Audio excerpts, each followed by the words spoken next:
Hey everybody, and welcome to another chat with Meredith Wyness, self-sabotage expert. And today, this evening, wherever you are in the world, I have a very special guest that I wanted to chat with for a long time, and we've finally been able to connect.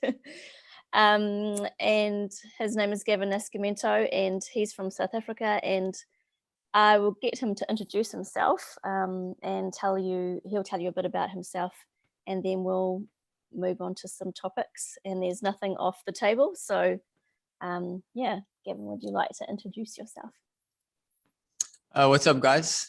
My name is Gavin, and I have been involved with life coaching probably maybe for not a decade, but close, more or less. Started actually with personal training, and then it started to progress into life coaching, because it's not just about motivation, right? We have to sometimes gain knowledge about more difficult things that people prefer not to explore if we really and truly want to be empowered and be free. So I've been doing life coaching for quite some time, and then also political analysis. I've been doing that also for around 10 years. And oftentimes people think these two things are in no way, shape or form related. But there's an old expression that just because you don't take an interest in politics doesn't mean politics won't take an interest in you. That's so true. So it's necessary that we are well-rounded in our approach in self-empowerment, which subsequently and invariably will result in creating a better world. Yeah, definitely. As we talked just briefly before I started recording, our journeys have been similar, and it's people tend to think that this awakening or this discovery or this remembrance is just an overnight thing, and they're expecting a miracle to happen. Right, fast food drive-through. Yeah. But in reality, or the reality that we are in, it's a much longer process. Of course, there can be events along the way that can be incredibly impactful, and you're faced with a crossroads of which direction you take. For sure. But I think it's a very gradual process. But then I feel like the more knowledge that you gain and the more areas that you research, your steps in how fast you move is shortened, or that's how my experience anyway. Yeah, for sure. Yeah, absolutely. Knowledge gives you vision. It's pretty much how it is. Ignorance is like the darkness, and then knowledge is the light. Yeah. And I think for me, the darkest moments and the most challenging moments have been the ones that have been the greatest gifts. For sure. Yeah, there was times when my relationship ended under traumatic circumstances. The dog died very soon after that. And it's crazy how these things, they sometimes just hit you all at once. It's very, very overwhelming. And so I was faced with a night where I was just in bed and didn't want to move anywhere, but there was still just that tiny little bit of like glowing something inside that just said, tomorrow will start to be better. And I went to sleep with that knowing. I think that's the thing that we always have, but have been taught to switch off, or brainwashed, or mind controlled, or sedated into disconnecting from that knowing. So and to distrust our intuition, for sure. Where's the figure of authority? Where are they? Please tell me what to do. I know, right? And that's what I think is happening on a global scale at the moment. It's like, why? Incontrovertibly, why do we feel the need to allow people to have authority over us, to give us direction? It's insane. It's crazy. It's very challenging times. Very, very challenging times. And especially because what's going on in terms of the argument about authority, right? There's actually a lot of authorities, I mean thousands, who are saying that it's totally illegitimate, the lockdowns and stuff, for example, you look at the whole Great Barrington Declaration thing, that's more than 50,000 doctors and scientists. And they say, no, these lockdowns are dangerous, they're deadly, they're illegitimate. And yet the illusion is that the authorities or that no scientists are speaking out against all of this stuff. And that's just crazy. You know, it's insane. It's totally nuts. And now people just doing very, very simple, basic activities need to produce, not quite yet, but it's moving in the direction of need to produce a vaccine passport. And that's just crazy. To me, that sounds like being in South Africa. That sounds like, where's your card? You know, where's your card to travel kind of a thing. It's ridiculous. Yeah, completely. Yeah. Ridiculous. We've been subjected to, on a smaller scale here in New Zealand, there was a localized lockdown in Auckland City. So the perimeter of Auckland City was essentially gated off. And yeah, some of my family members had to prove that they lived in this area by showing their papers. Yeah, that's just ridiculous. And the thing is, with that, there's going to be issues always. There's going to be problems. Maybe somebody can't get the documents. Maybe there's all kinds of stuff that emerges. Yeah, it's ridiculous. And the people and the law enforcement that were asking for these couldn't give a valid reason why they were doing what they were doing. And that's the scariest part, is because these people, that they have good intentions. Like I said, they have good intentions, but they also have good principles more often than not, but they have bad perceptions. That's right. Yeah. Because of the perceived authority that's given them instructions. I don't know. It just seems crazy to me, and very challenging times. But truth and integrity will have the final say. Exactly, so and that's one of the things that you have professed, and that's what stayed with me, is morality and truth. And when it comes down to it, that's really the only authority that we should have over ourselves. Absolutely. 110%. That's it. I always say to people, like, when you follow human leaders, eventually a human leader is going to lead you astray. And they can have the best of intentions, but we all are ignorant in one way or another. We all fallible. We all flawed. But what is infallible, what is not flawed, are the principles of humanity, is the principles of integrity. It's the principles of truth. Those are the guides and the leaders that we should be following, because if you follow those things, they will lead you to the best version of yourself. They will lead us to a better world. But when we get hung up on the image of an individual, that is very dangerous, because it's an image. It's not infallible. It can definitely, even with the best of intentions, human beings are flawed. Yeah. It's just how it goes. Yeah. And probably part of our human experience is to embrace those flaws and recognize them for what they are. You know, they're perhaps not faulty parts, but maybe they also guides as well. They're also guides as well. Showing us another way, or perhaps another perception, or another way to perceive something. So I mean, it's, when you think about it and you take away all the fear and all the other shit, it's a pretty perfect design. Look, human beings are really incredible. One of the things I like to refer people to, made a video on this, like, I don't even know, 2 or 3 years ago or something. But there was a study, a series of studies, actually award-winning studies by Professor Paul Bloom from Yale University. And it's oftentimes just referred to under the blanket statement, the moral life of babies.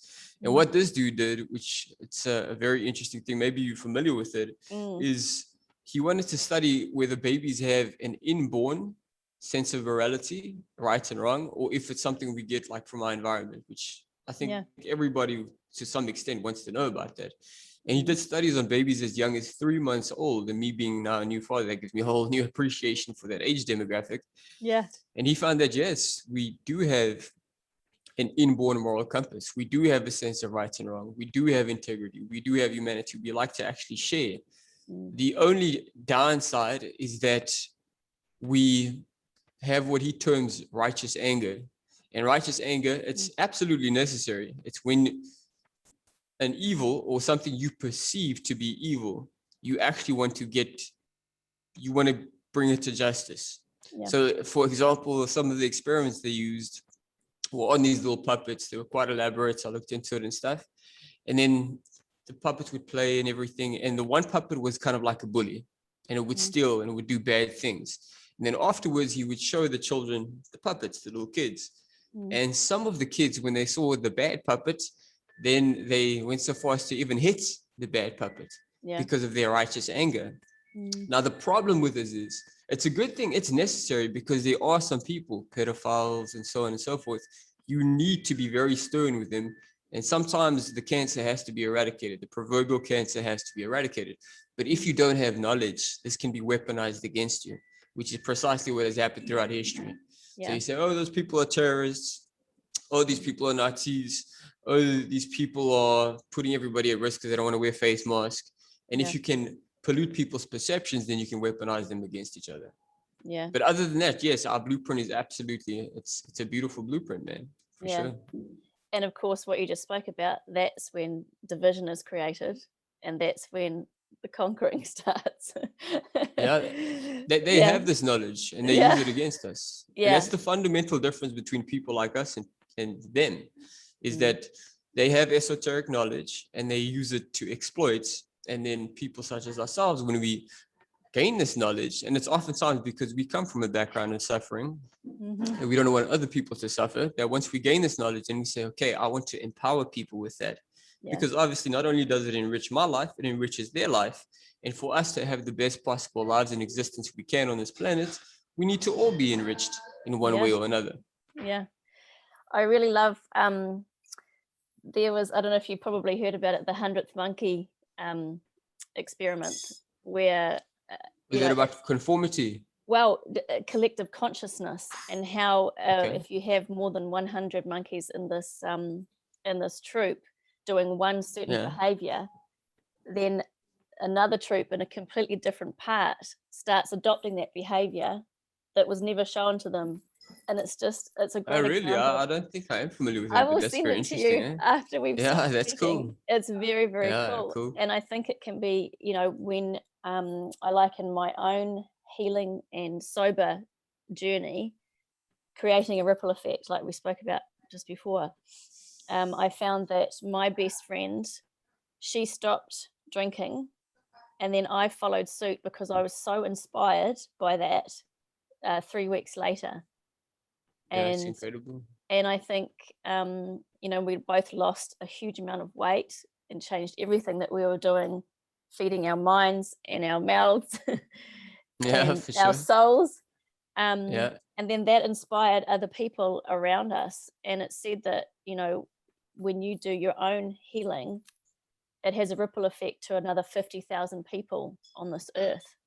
So you're passively instigating change in others. I think sometimes we're so fixated on trying to convert other people to the way that we think, because we're so passionate about it. And we, like you say, we want them to be, live a wonderful and a full life. Right. But then it can come across as people go into resistance. They push back, and then it's counterproductive. So then I feel like it comes back to the way that I can positively affect other people is by working more on myself. For sure, absolutely. And you can only lead a horse to water, can't make it drink. That's exactly right. And I think, I don't know how long ago it was now, but a couple of years ago, you wrote a post about getting lost in the jungle and how that was Would you like to speak about that? Because I think that's a fantastic, this would be an interesting alleyway to go down, because I'm actually still going through this journey. It's been very, very challenging. So originally what happened was I got sick. I got a throat infection, but it was much stronger than usual. So I'm sure that you can relate to this, that once you go through something like, let's say, overcoming alcoholism and depression and anxiety, since they all pretty much go together, then it becomes a lot easier to deal with other little hiccups that you have in life, whether they be like just getting sick or whatever it may be, because you've already gone through your own hell, and it becomes a bit easier to go the second time around. Yep. But this was a little bit different, and I could feel like it was very, very challenging. And don't get me wrong, this was at a time when the censorship started to grow, so there were other factors going on, but it was different. And then come to find out, somehow, some way, I suffered an acute liver injury. Oh gosh. I've actually lost a lot of weight. Yeah, I've lost around 20 kilograms. Yeah. And at my worst, I actually thought that I was going to die. So the thing is, when I posted that, when I got lost in the jungle, that event, that was so crazy. I actually decided, okay, I'm going to go to a nature reserve, right? I was reading it and I was going, does he get out? Does he get out? And while I was in the nature, I decided, let me go to the nature reserve, because oftentimes when I'm in nature, that's when I'll get some kind of insight, some kind of guidance. Yeah. So I thought, okay, well, let me just go to nature and let me just see if I can find some guidance. So then I started taking this route that nobody takes. And the further I got in, the less and less of the route was available. And then eventually I saw, okay, well, there's no more path. I can't follow this path anymore. And then I looked behind me and I had gone so far that there was no path behind me either. Okay. So now you're right, there's no path in front of me. And now there's no path behind me. And I'm stuck in the middle of a damn jungle. And they're all like, there's snakes there, there's scorpions there. There's even some bigger wild animals like a caracal and stuff like that. But it's rare to see those. They're more nocturnal. Yeah. But listen, there's the snakes. Poisonous, dangerous snakes and scorpions, right? And they're quite prominent there. So now I'm upset with myself. I started swearing at myself. I'm like, Gavin, what the fuck, man? What are you doing? But then then you realize, okay, well, and you're in a position where you have no other choice, but you have to just find a solution in the story. Yeah. You can sit there, you can cry over spilled milk, but it's not going to change the fact of what's taking place. So I kept on walking, and there were different places. I mean, I had to crawl because there was literally nowhere to walk. So crawling through the mud and all of that stuff. And I was there, I don't know, for a couple hours. And I was getting thirsty and getting hungry and all of that stuff because it was quite a long time. And of course, me being so clever, I didn't have a proper meal before I went there either. So I'm just going through this, and then eventually I said, okay, I was feeling super discouraged. And I gave myself a little pep talk, and I said, look, I understand you're discouraged. You've been through all kinds of craziness. This is no big deal, right? You're overwhelmed, you're exhausted. Sometimes we can be triggered by very small things because it's not so much that one thing, it's all the other things that are going on at the same time. Yeah. So in that moment, it was my health. I had no idea what was going on with my health. Still don't, actually, which we'll get into that in just a little bit. And then also financially, right? Very, very unstable at that point. And then some personal stuff going on in my family life. And these things, they tend to come all at one thing, right? And they rain on you. Yeah. So after I gave myself the little pep talk, I was like, you know what? It's all good. I'm gonna, whatever it is, I'm not scared. You just keep moving forward. You can't fear reality, because to fear reality is to fear the truth. Whatever comes, and it can be dealt with. Yeah. Reality and truth, people don't realize it's actually just two words explaining the same thing. They're the same thing. Reality is truth and truth is reality. People try to make it a mystical concept, but it's the same thing. The thing in the middle, though, that stops you from freeing yourself from it is the fear, right? Yeah, the fear, the convoluted perceptions, the ignorance, all kinds. I mean, look, we all ignorant, so that's not the end of the world. People talk about ignorance like it's this terrible, dirty thing. Ignorance just means unawareness. Those two are the same things. Yeah, it's just unawareness, and unawareness can be remedied with knowledge and truth. Definitely. The fear is more insidious because it's totally an illusion, right? It's completely an illusion. It's a story that we make up.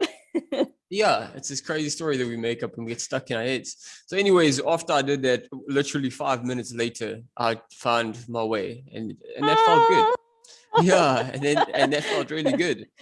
It felt really good because it was just like, okay, you're going through some craziness, but you'll figure out a way out of it. That's the message that I decided to interpret. It was incredibly symbolic. You know how you said the path was narrowing and you couldn't go forward and you couldn't go back. Right. So really that was Yeah. like, well, something's got to change. Otherwise I'm stuck. Exactly. Yeah. Yeah. And the key is just keep moving forward. If you've got to crawl, then you crawl. If you, whatever you've got to do, if you've got to rest for a little bit of rest, but don't give up and just keep moving forward. Yeah. Now, today I've still got this crazy stuff going on where the doctors and everything, they don't actually know what's going on with me. So they presume that I suffered an acute liver injury when I took an antibiotic called Augmentin. And that caused a lot of damage. I lost, like I said, around 20 kilograms. At my worst, I actually thought I was going to die. It was very challenging. I had to challenge my sense of purpose and be like, was that all really just in my head? Which is a difficult thing, right? Yeah. And that's been going on now for, around 2 years. It's been a very long journey, and they just can't figure out what's going on there. I've been for all kinds of scans, and they can see that there's a major obstruction in my bile duct, but they aren't 100% sure. And I've seen all kinds of specialists. And this most recent woman, she has this very sophisticated machine. She's also been doing different forms of medicine, conventional and, or if you want to call it alternative, it's more original medicine. Yeah, I was going to say the real medicine. Yeah, it's the real medicine. And she believes that I just actually have bad parasites that have been colonizing my liver area. So that's the next step from here. And hopefully that will give me a solution. But again, this has been very challenging because financially, medical bills are not cheap. So then it came at a time of censorship. Yeah. Then I'm also having a newborn baby, which was unexpected. So it was a lot of things all at one time. And it's been very challenging. I mean, this all actually started. Sorry, and I'm jumping all over the place because I haven't actually sat down. Yeah, I haven't actually sat down and figured out how to explain this in a cogent and coherent manner. But when this initially started, I actually thought that I had a brain tumor because I was getting these terrible headaches and horrible brain fog. In hindsight, I now know it's because when your liver is not functioning properly, then the toxins will cross over the brain blood barrier. Yeah. So I went, because I've always coasted on good health, right? I've been this extremely healthy person. I've never even had to do blood work or anything like that. So I went straight to the neurologist, not realizing first thing you should probably do is just do blood work, and it can tell you some stuff that's going on. And that's when it began to emerge. Okay, no, like there's something crazy going on with your liver, which didn't occur to me because I started drinking that was also like 8, 9, 10 years ago. And just always eating healthy, drinking clean. And it's not something you anticipate or expect, but life can be like that sometimes. You can do all the right things. You don't take any shortcuts. You like work your ass off in ways that most people never ever will. And something like this can still happen. And that becomes very challenging because people want to believe there's a reason why you are going through this craziness. And there normally is, don't get me wrong. Like truth is such a big concept that it evades us in its totality, right? Nobody knows all things. We don't know how many planets there are, how many galaxies, how many quote unquote realities. We don't know about that. So when you come into alignment with the truth, then you find a solution. But what I'm saying is we'd like to think that if we are doing all the right things and we have a good heart and we don't take any shortcuts, that pain and suffering won't find you, but it will. And when it does, you have two choices. Either you can give up and surrender, or you can say there's something for me to learn. Yeah, definitely. And maybe it's just to endure. Maybe it's for myself. The big lesson was that I need to actually show myself more love. Right.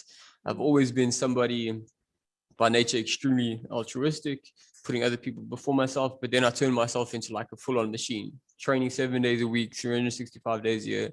Also with work 7 days a week, almost 365 days a year, just going 24/7, boom, boom, boom, boom.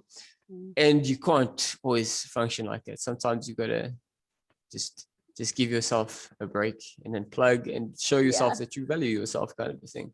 Definitely. So I'm still on that journey, and we'll see how it unfolds. But I'm not scared. No, I'm not scared at all. That. No fear. And from what I know about the liver, because I obviously my liver was fucked from being an alcoholic. For sure. So, and it's still healing, and I know that for a fact because I know my body so well now, and when something's off, I know it's because of that. My research and my reading and talking to my friend who's a holistic nutritionist, she said the liver holds a lot of emotion, and that's where absolutely emotion is locked. And what the liver does is it's very clever. It won't let go of toxicity unless it knows that the environment around it is safe to let go. So that's why, there's different protocols and methods that can be utilized to provide an inside of the body that's safe for the liver to release those toxins at a safe level, and that you actually detoxify the liver of heavy metals and of built up shit over the years. Yeah, for sure. Absolutely. Yeah. So it's fascinating, because I think all of these different parts of our body, emotionally, the connections, and emotionally what they're responsible for is profound, and it's not talked about in like a mainstream medicinal conversation. Absolutely. Like you talk about augmentin. I mean, augmentin is one of the 6 antibiotics that are dished out like candy, especially in New Zealand, and now we have antibiotic resistance, and children with eczema and asthma and skin and just everything, because in that first year of life, any little tiny thing, they just throw it out, and it's crazy. It's just not it's not right. It's completely crazy. And augmentin, now that I've seen all these liver specialists and so on and so forth, they've told me that's very, very common. That's a very common liver inducing or injury inducing drug that they administer. And for me, I try to write out the sickness that I had, which I always do, because obviously I believe in that magical thing called an immune system. It has developed over thousands and thousands of years, maybe millions, that people apparently have just forgotten operates and can actually do something for you in this day and age. And I normally do that, but it was just, sometimes you get those things that persist for, it was like 3 weeks. And then I said, okay, I'm just coughing, and then you get insomnia. And it's in that little moment of vulnerability when you make an irrational decision, and it can cost you big time. So, But that's the thing. We thought you were doing what you needed to do in that moment as well. I think we're so hard on ourselves. We're so incredibly hard on ourselves. Like, I should be doing this. I shouldn't be doing that. I should be eating this. I shouldn't be eating that. And it's impossible to, you can't do things perfectly. It's an illusion. No, it's an illusion. And people also, they react differently to different things, Sometimes somebody can have something that's quote unquote healthy, and then for somebody else, it's dangerous. So that's right. Yeah. I love your little, I don't know if you call it a tagline. Sorry, my daughter was just asking it's all question. Good. No, for sure. That must always come first. That must always come first. Yeah, for sure. You said, truth is my God, integrity is my religion, humanity is my tribe. Do no harm, but take no shit. I just love that. That's right. That's right. Yeah, I love it. And I think it's quite cool, because you're talking about that righteous anger that we have, and the morality that we have. And that pretty much sums up that last line, you want to be able to defend yourself. You want to be able to, this whole thing, like here in New Zealand, it's necessary. We had this incident in Christchurch where there was a mosque shooting, and the very next day there was a ban on a lot of weapons. Right. So I might get in trouble for this. I haven't been. I might get in trouble for saying this, but hey, I'm just going to say it anyway. No, just speak your mind. Don't be free. No, there's no pressure. The thing is, at the end of the day, if you know you have a good heart, right? You have a good heart, and you're genuinely trying to be a better human being. You shouldn't. Don't worry about your opinions, because your heart's in the right place. Yeah, you know what I'm saying? Right. Yeah, it's silly to blow things out of proportion. Like some people, they're like, "Oh my God, how can you say that?" Yeah. I mean, are you a pedophile? Are they abusing little kids? Are they abusing animals? Are they dropping bombs? No. Yeah. So what's the big deal? I'm just merely making an observation based on my research, and I just think we're being disarmed, we're being disempowered, and I think there is a much bigger agenda at play. you know. Absolutely. We can And talk about that too. It goes deep, that stuff. Yeah, it does. It really, really does. And it really is a dark versus light, good versus evil. And right now the balance is tipping so far the other way. But I have that knowing that it has to be restored, and one way or another it will be. Absolutely, because something that's very important for everybody to remember that's listening to this right now is when you feel like intensely discouraged and defeated by all of this, what we have to realize is their power rests almost solely on the foundation of weaponizing good intentioned people against other good intentioned people. Now, those good intentioned people's perceptions, although it seems almost impossible sometimes, generationally, eventually they have to start to align more closely with the truth. That has to happen. So deception can have its reign. It can dance around like a fool. It can revel in shit like a pig. And I love pigs, so it's probably not the best analogy. Pigs are actually very sweet animals. Yeah, and quite clean, actually. Yeah, they actually are very, very clean. Yeah. But eventually deception, it has to fall. And it can, listen, it can injure the truth. It can pollute it. It can corrupt it in some ways, but it can't destroy the truth. Whereas once truth confronts deception, deception is destroyed. It cannot hold a candle to the truth. And because most people, in principle, they want to align themselves with integrity. They want to align themselves with humanity. They want to align themselves with truth. Nobody likes to be deceived. Nobody I've ever met likes to be deceived. And when they find out, oftentimes those people become the strongest of allies in this battle against the proverbial darkness. Yeah, that's right. Yeah. The Edward Bernays, I think you were just posting about him today, and oh my gosh, how easily, you can sway public opinion and how easily it's done, with people don't even realize it's happening. It's shocking. Because the problem is most people, I don't want to say most people, but many people are ignorant of being ignorant. So it's fine to be ignorant, right? Where all of us are unaware. But when you are mindful of your unawareness and your ignorance, then you can focus on remedying it. Right? That's what we do. Both of us, we are ignorant. I'm ignorant. No shame in that.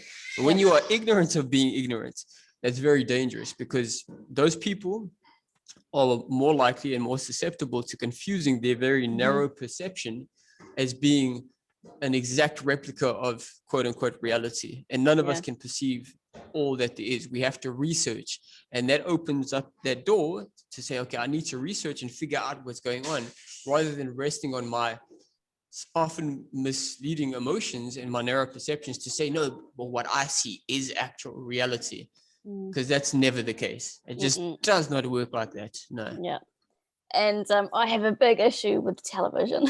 I stopped watching television a long time ago, and it was the best decision I ever made. Myself as well. I always actually recommend to people that if you want to fast track, click it off. Put it off. Boom. Yeah. Actually, when I stopped watching TV, it was just before Lady Gaga became famous. That's how long ago it was. Yeah. And I remember, because everybody at work, you can't escape these things entirely. Everybody at work starts talking about the shit in Jersey Shore. And I'm like, oh my goodness, thank you that I stopped watching this reality insanity. TV. No, that's pop culture, that's vulgar and is absolutely jilted and slanted so much of the population's perception of reality. Absolutely. Yeah. It's circuses and bread on steroids. Yeah. And it's just completely destroyed innocence, things that are sacred, things that are private, things that are good and true and honest, and for so many people, because they are glued to their fucking televisions. And Jason Christoph, my dear friend and mentor, talks a lot about the blue and the red, and the blue and the red being perceived authority. And the more you watch movies and the more you watch TV shows, the blue and the red is constant. So we have political parties that are blue and red. We have police lights that are blue and red. It's just mind control on a grand scale. And look, it's also very insidious. You may be familiar with the term classical conditioning, which is something a lot of people are familiar with. Ivan Pavlov's studies that he did on dogs when he was actually studying their salivating, or their digestion, sorry. And then he noticed that whenever his helper, his assistant, who was tasked with feeding the dogs, whenever she presented herself, the dogs would automatically salivate because she would feed them. Now, they were doing that before she would feed them. And he began to realize, okay, the dogs are associating my assistant with them getting fed, which is something known as the associative memory. And human beings, it works the same way. Now, another dude, he's considered to be one of the fathers of behavioral conditioning. He conducted a very highly unethical experiment. It was known as the Little Albert experiment, and his name was John Watson. And what he decided to do was he wanted to see, can I use this methodology on a human being? So he took this little baby, very, very small, just a few months old, and then he began to put different stimuli in front of the baby. So he took, I think it was a rat, a newspaper, a bowl, just to see the baby's initial reaction to this and then observe them. So the baby didn't really have much of a reaction. It actually wanted to play with the rat, but beyond that, there was no fear. Yeah, there was no fear. Yeah. So what this fucking guy went ahead and did, this piece of shit, was he gave the little baby the rat, and then every time the baby went to try and play with the rat, he would take a hammer and make a very loud and horrible sound in the background, which the baby couldn't see. Yeah. Now he repeated this over and over and over. And after the baby was conditioned, then he would stop making the noise. And now just by seeing the rat, after these initial conditioning processes, just by seeing the rat, the baby would hysterically cry because it had its associative memory corrupted. Yeah, it's terrible, which is classical conditioning. Now, this methodology is used also on TV constantly, where you are so, and this is marketing full on. Edward Bernays did the same thing. So you may have heard with how he got women to start smoking cigarettes in very large numbers because the big tobacco companies, approached him. What did he do? He associated it with empowerment. He associated it with a liberation. Yep. He associated it with freedom, which was starting to gain grounds and traction back then. So he took that movement, corrupted it entirely, and used it to manipulate their associative memory. Now, the same thing happens today if you go down the aisle and you see cereals with Spider-Man on it. Kids love Spider-Man emotionally. It's evocative. So they associate that cereal with emotions that excite them and empower them. Yeah. If you watch a movie and you see the cool guy and he's smoking cigarettes, you will unconsciously begin to associate that. They even paid Sylvester Stallone in the past. He had a contract for, I think it was $1 million to smoke cigarettes in Rocky and to smoke cigarettes in Rambo, because this is a very manly, powerful figure. So TV can also be very insidious in that way. And it only takes a moment. So a Super Bowl commercial or during the World Cup, those are perfect because it's just a couple seconds long. It's very, very short. But because we are in such a state of emotional arousal and we're so excited, our subconscious mind will actually cling on to something that sucks it up with that emotional experience. So the next time you see a Budweiser or whatever it may be, a Heineken, you don't realize it, but emotionally you're now being pulled towards that because it's been associated with that experience. Then on another level there's a lot of films. The ones that I like to refer people to mostly is the new Avenger films, right? The Marvel films and that. The Pentagon, the US government in particular, they work very closely on these films. They edit the scripts of these films. And that's because what these films will do is they will associate Central Intelligence Agency or the US military or the US government in a good light. Yep. And already people are very much lost because they know more about the Marvel universe than the universe in which we live.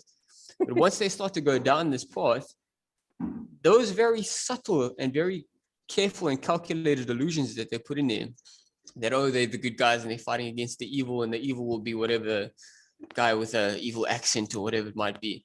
Those little things that they convolute perception in terrible, egregious ways. It's very powerful. So TV, it hits you from so many directions and in so many different ways. But if people are mindful of how the associative memory works, then you can always say, okay, what are they actually trying to do? They're associating this with what is behind that? It's fear. What is behind hate? Then you'll realize, okay, they're trying to associate an entire group of people with fear or hate, which is just, it's ridiculous. That's totally silly. Persuasive programming, we've Yeah. been victims of it for decades. So the situation that we're in now, we've actually been primed for this from many angles. And so if you've been unfortunately watching television and blockbuster Hollywood movies, you're much more easily going to accept what's happening rather than fight it. Yeah. Well, that's my perception of it anyway. No, you're accurate. I can't remember. I think the dude's name was, I can't remember. His surname is White. I always getting confused with Alan Watts, but he spoke a lot about predictive programming, where they will inculcate messages beforehand in certain forms and stuff. And if you sit down and objectively look, for example, one of the ones I explored was the whole war on terrorism thing. Preceding that, there were all kinds of movies and films that had these little messages in the films. And it gradually opens you up to the possibility in the future. It makes it more acceptable. Yeah, and not such a shock. Yeah. So people sort of go, okay, well, let's just go along with it. Because there's people, because I work a lot of the subconscious mind with my coaching, and it's the subconscious mind is incredibly powerful. It dictates 97% of our daily behavior. It controls it. It's always recording. It never forgets anything. It's recording sounds, sights, smells all the time. And especially influential in those first 7 years of life. There was a saying, show me a child, give me a child for the first 7 years and I'll show you the man. Well, it's incredibly accurate. And I think, the repetition that occurs, and that's a really good way to reprogram that subconscious mind to have it working in your favor and actually attracting the things that you want into your life. We're victims of negative self-talk, and that chatter is constant. That chatter is constant. And so if it's constantly negative, that's more than likely what you're going to be attracting in your day-to-day life. So, absolutely. Yeah. And then you add into that, sedations and pollutions and toxins, and it can overwhelming. Totally It's overwhelming. very overwhelming. And on these beautifully fine and incredible tools and instruments that we've been given to have this human experience, I think a big key is trying to peel away all of that to gain clarity. Absolutely. Yeah. I wholeheartedly agree. People shouldn't be so hard on themselves that I've got to do it now and I've got to do it tomorrow and it's all going to be fixed and I'm going to be where I want to be tomorrow. I think there's that whole, it's a misconception that you need to do it all now. Yes, for sure.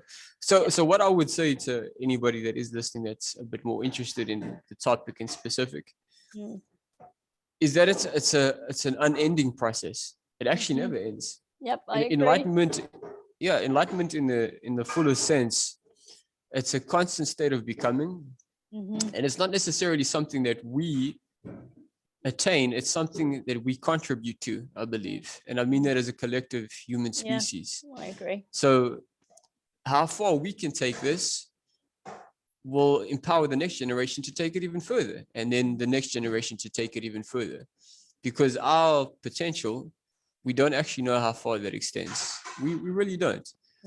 What we do know is that the more knowledge we get, the more we embody integrity and humanity, the more we find a way to enrich this world with the passion. And everybody I've met, when they come alive to their passion, it coincides with helping to do something positive, helping to contribute something positive to society. Absolutely. By us doing that, what we do know is it makes us happier and it makes the world a better place. How far can we pursue that path as a collective human species? I believe that we can take that further than, really. I think that we can take that far beyond what we can even currently imagine. Yeah. So for anybody that's listening, like you just said now, don't get hung up on, I need to cross that finish line. There is no finish line. It's a marathon, and what you are doing is you running this race, and sometimes you're walking this race, sometimes you're crawling on this race, until you get to that next person and you say, you know what, I'm tired, but I'm going to pass this torch on to you, and then you can take up this mantle and keep moving forward. And in that way, what we do, just like the movie Gladiator said, it was a great quote, what we do in life, it echoes in eternity. That's so special. I totally agree. And for me, it's like a symphony, and every day there's a new page to write the next part. Yeah, and sometimes you mess up a note. Sometimes it sounds like shit. Sometimes it sounds like shit. But you just got to find a way to keep on jamming. That's it. And take some cues from nature, because nature didn't screw up. Absolutely, yeah. And go to nature. That's another big thing. Nature has a way of just enriching us and reminding us to calm down and slow down. Yeah, and just enjoy life. And another thing that I think is very important for people is the path that you're on, rather than racing towards somewhere. Because if you're racing and you're sprinting, guess what? You're gonna burn out. I know, trust me. I've done that plenty of times in my life. You're gonna burn out. The first thing on your list of to do is, how can I honor and care and love that proverbial inner child that I have? That's the first step that I need to take. How can I just guide that person? How can I become aware of, like you were saying now, your own self-talk? That's a big thing. I remember, like, way back in the day, when I started to become aware of it, I was shocked. Because in the very beginning, people think that is them. They think their thoughts that are talking to them, that's who I am. No, oftentimes that's just an echo of the programming, the proverbial programming that you've received in your life. And if you've had somebody growing up, such as myself, I would imagine maybe also with you, because that sometimes leads us towards doing self-destructive things. If they were toxic and belittling and putting you down, that will become the echo in your mind. And then you will put yourself down. And then by default, even if you don't come from an environment like that, we live in a society like that, right? Materialism operates on the foundation of people not being good enough. In order for us to buy all of their bullshit, they have to make us feel like we aren't good enough without their shitty products and all of that stuff, right? So you have to be mindful of that. And the same thing with the concept of toxic authority. These individuals, they need us, but we don't need them. And in order to do that, they have to take away our sense of autonomy. They have to take away our self-guidance. They have to take away our belief that we can lead ourselves. And they need to make us feel like, oh, we're so broken and we need them to guide us to a better place. It's kind of like Stockholm syndrome in many ways. Completely. Yeah. Well, I think we'll wrap that up for the night. It's morning. Cool. It's morning for you. But yeah, thank you so much. It's been an absolute honor, pleasure, and I'm really humbled to have had this conversation with you, because I've been wanting to do it for a long time, and it's just happened at the most perfect moment. So I wish you lots of love and lots of healing and lots of love for your little one and your lady. To you too, Meredith. It's so sweet. And I'd love to talk again soon, and we can I'd also like to do that and exchange notes, and we can do it again for sure. It feels like it went by so very fast and very quick, so we'll definitely do it again. Cool. Okay. Thanks, guys. All right, Meredith. See you. Thanks, Gavin. Bye.